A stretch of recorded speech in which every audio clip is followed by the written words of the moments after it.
সকল দর্শক বিন্দুকে আমার চ্যানেলে স্বাগতম। আমি প্রথমেই তোমাদেরকে থ্যাংক ইউ জানাই আমার ভিডিওটি ওয়াচিং করার জন্য। আমি আসন্ন টেট ইন্টারভিউ দিতে গেছিলাম।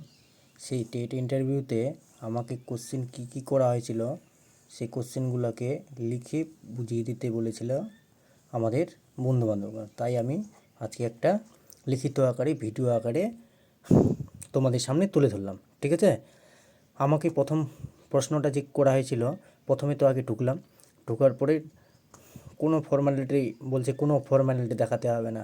ঠিক আছে, তুমি নর্মাল বসে প্রথমে বলো তোমার পরিচয়, বলো তুমি কী কাজ করো, বাবা কি করেন।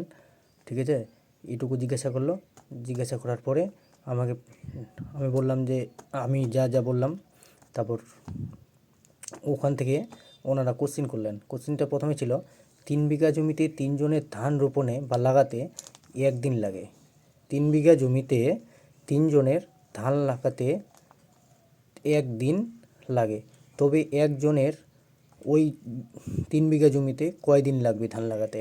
প্রথম প্রশ্নটা এটা করেছিল। ঠিক আছে, আমি কিছু তো শেয়ার করেছিলাম, আজকে লিখিত আকারে শেয়ার করতেছি। প্রথম প্রশ্নটা আমার এটা ছিল। প্রশ্নটা উলটপালট হতে পারে, কিন্তু এইগুলোই ধরেছিল আমাকে। ঠিক আছে, মহাত্মা গান্ধীকে মহাত্মা উপাধি কে দিয়েছিলেন? মহাত্মা গান্ধীকে মহাত্মা উপাধি কে দিয়েছিলেন? ঠিক আছে, তারপরে একটা স্যার আমাকে বললো যে সালোক সংশ্লেষের ডেমো দাও। তখন ম্যাডাম বললেন যে না, উনি তো সায়েন্সের, ওনার তো বোটানি সাবজেক্ট আছে, প্লাস জুলজি কেমিস্ট্রি আছে, তো ওনাকে বোটানি বাদে জুলজি কেমিস্ট্রি কিংবা অন্য থেকে দেবেন। তখন ম্যাডাম বললো যে ঠিক আছে, তাহলে আমি ধরছি। তখন ম্যাডাম বললো যে ক্রিয়ার উপর ডেমো দাও। ঠিক আছে, ক্রিয়ার উপর ডেমো দিলাম আমি। ডেমো দেওয়ার পরে দিয়ে আসার পরে আমাকে জিজ্ঞাসা করতেছে, আবার ইন্টারভিউ নিচ্ছে, ক্রিয়া কাকে বলে? ঠিক আছে, বাক্যে ভার্বের কাজ কী? বাক্যে ভার কী কাজ করতে পারে? ঠিক আছে, তারপর কিছুক্ষণ পরে জিজ্ঞাসা করলেন, ক্লাসে বাচ্চাদের সৃজনশীলতা কীভাবে শেখাবে? ক্লাসে বাচ্চাদের সৃজনশীলতা কীভাবে শেখাবে? ঠিক আছে, ক্লাসে বাচ্চাদের সৃজনশীলতা কীভাবে শেখাবে? ক্লাসে বাচ্চাদের সৃজনশীলতা কীভাবে শেখাবে? ঠিক আছে, সৃজনশীলতা বলতে ম্যানার, ন্যায়পরায়ণতা। ঠিক আছে, তারপর বলেছিলেন রাজা রামমোহনকে কী ছদ্মনামে ডাকা হয়?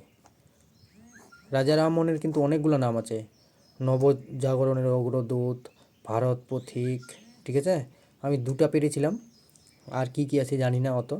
ঠিক আছে, তো তোমরা অবশ্যই পড়বে। রাজা রামমোহনকে কী ছদ্মনামে ডাকা হয় এবং ইনি কী করেছিলেন? তখন আমি বললাম যে ইনি সতীদাহ প্রথা রোধ করেছিলেন। ঠিক আছে, তারপর একটা সেন্টেন্স লিখেছিলাম বোর্ডে।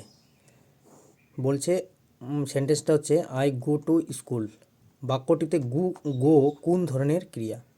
ঠিক আছে, বাক্যটিতে এই গো যে ওয়ার্ডটা হচ্ছে কোন ধরনের ক্রিয়া? তো আমি বললাম যে এটা মেইন ভার্ব। ঠিক আছে, হ্যাঁ। তারপর বলছে যে কোনো উদ্ভিদের পাতা ছাড়া কি সালোকসংশ্লেষ সম্ভব? এটা কি করে তুমি বুঝাবা? ধরে নাও শীতকালে কোনো উদ্ভিদে পাতা নেই, উদ্ভিদ তবুও বেঁচে আছে, অবশ্যই সালোকসংশ্লেষ করছে কি না? সালোকসংশ্লেষ করছে। তাহলে তুমি এটা বাচ্চাদের কী করে বলবে যে গাছের উদ্ভিদের পাতা ছাড়াও সালোকসংশ্লেষ সম্ভব? ঠিক আছে, এটার ব্যাখ্যা দাও। তাও একটা স্যার ধরেছিলেন ঐকিক নিয়ম পদ্ধতি তুমি জানো? বলছে হ্যাঁ। কী বলো তো? ঐকিক নিয়ম পদ্ধতিটা বলতে হয়েছিল। ঠিক আছে, তারপর ম্যাডাম বলেছিলেন সুভাষচন্দ্র বসুকে নেতাজি উপাধি কে দিয়েছিলেন? ঠিক আছে, নেতাজি উপাধি কে দিয়েছিলেন? সুভাষচন্দ্র বসুকে নেতাজি উপাধি কে দিয়েছিলেন? ঠিক আছে, তারপর তোমাদের জমিতে কি ফসল উৎপন্ন হয়?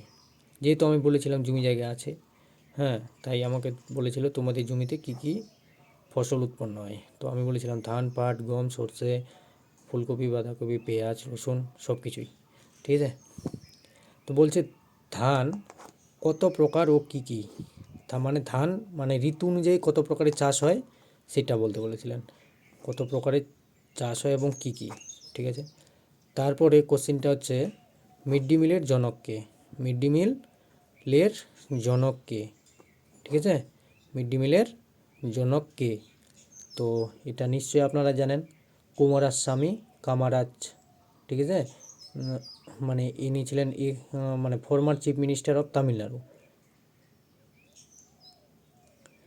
ইনাকি মিড ডে মিলের ভারতে জনক বলা হয়। Thank you for watching my video. Please subscribe and like and share and comment করতে ভুলবেন না। Thank you.